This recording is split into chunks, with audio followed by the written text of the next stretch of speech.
Homestead Kitchen. My name is Lynn if you are new here, and today's video is a little bittersweet. Today is our last video of our March Molasses Madness that I have been hosting with my good friend Annie from Back to Basics Homestead. And because it's the last one, and it's the last day of March, and it's also Easter, so a very happy Easter to all of you. Annie and I decided we'll team up and we'll both put a video out on this last day of March for March Molasses Madness. And I have to thank Annie for inviting me to host this project with her. It's been a lot of fun. I have found some great recipes. I can't wait to use molasses more and more going forward. And she's just such a good friend. I love her. I just thank you, Annie. It's been a lot of fun, and I can't wait till we can do some more projects together. So today's last recipe is breakfast.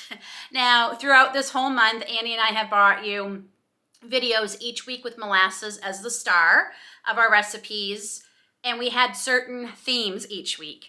Our first week was amazing. Cookies. Sourdough discard molasses cookies. These will be how I'm making my molasses cookies going forward. They were delicious. Everybody liked them in the house. The second week was B.O.B. or Battle of the Breads, where Annie and I tried 2 new recipes with molasses bread, brand new to us recipes because we wanted it to be fair. And honestly, we both were winners of that because both the recipes were amazing. That molasses bread was so delicious. And the smell of it was unbelievable. So that was our second week. So our third week was dinner or supper, depending on where you live and what you call it. And I did the main course, which was the shredded beef, and Annie did the side dishes, which were the sweet potatoes and the carrots. First, I have to say the shredded beef, I've made it again, and I did reduce the amount of ingredients, and it was amazing. So that definitely is something to maybe think of if you watch that video, and I shared the recipe down in the description box. I definitely buy like a quarter everything. So that's something I would definitely suggest if you make that. And then, oh my goodness, those side dishes Annie made, the sweet potatoes, I made them again just for supper the other night. Oh, they are amazing. I'll probably maybe even be making them for Easter dinner because they were so yummy. The carrots were okay, but I have a different recipe that I use for carrots that I'll use going forward, but they certainly weren't terrible. We ate them all. And of course, last week, week 4, was dessert, which again was a successful recipe.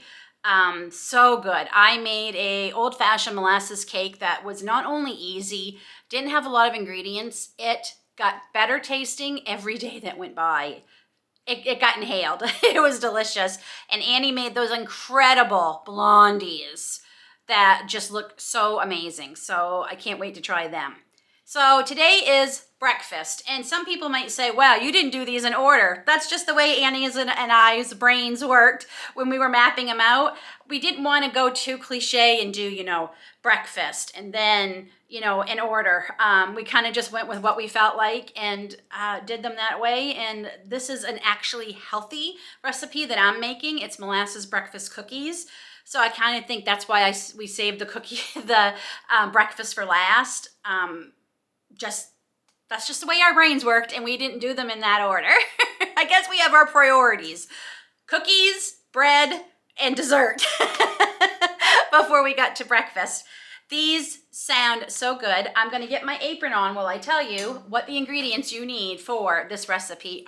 2 eggs, a 1/3 cup of coconut oil, room temperature, 2 tablespoons of honey, a 1/3 cup of molasses, a teaspoon of vanilla, 1 cup of milled flaxseed, 1 cup of oats that you will ground into a flour in a blender, a 1/2 cup of whole grain flour, 2 teaspoons of baking powder, a 1/2 teaspoon of ground cinnamon, and a 1/4 teaspoon of ground nutmeg. Now I'm going to tell you, I don't have some of these ingredients, so this is what I am substituting. The cup of milled flaxseed, I did have milled flaxseed, but it went bad. Boy, did that smell terrible. The oils in it went rancid. So I am going to add, instead of 1/2 cup of flour, I'm adding not quite a cup of flour. And I'm also using organic all-purpose because I do not have what was it? Whole grain flour. So those are my only substitutions that I am doing. So we are ready to make these up. And I'm really excited because I'm hoping if Aiden likes these will be a nice alternative to the Cliff Bars that he seems to be living on. So we have, in my mixer, I already have some things ready and everything is measured out. So this is gonna go fairly fast. So in my mixer, I have the 2 eggs, the coconut oil, the honey, molasses, and vanilla. And we are going to mix these up till well combined. Okay, so that's as combined as it's going to get with the solid coconut oil, but I'm not worried about it. It will incorporate better as we add the more ingredients. So to all this, we are going to add our oat flour, our organic all-purpose flour,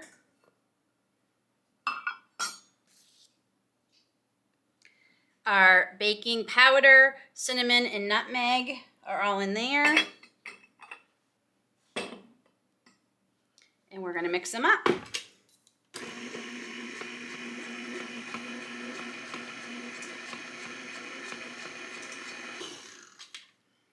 Okay, smells amazing as usual.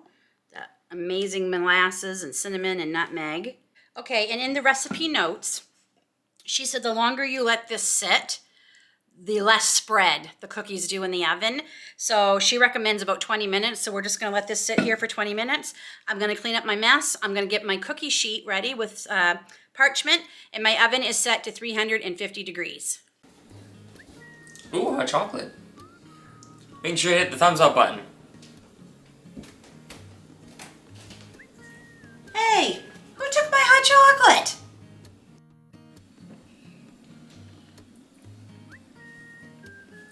Make sure you hit the bell so that you don't miss any new videos. And if you haven't subscribed, what are you waiting for? Hit that subscribe button.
Into the oven for 12 minutes these go. They smell amazing. And I wanted to show you this batch here I didn't use my mini cookie scoop like in the first batch, like in that I just showed you. I just used a teaspoon and dropped them. So if you don't have a cookie scoop, you can absolutely still make these. But now, oh, and definitely the longer they sat, they didn't spread at all. So definitely let that batter sit for 20 minutes before you either use a cookie scoop or use a teaspoon. Now we get to try them. So I'm going to take a little one. Definitely smells amazing. Okay, that's the inside.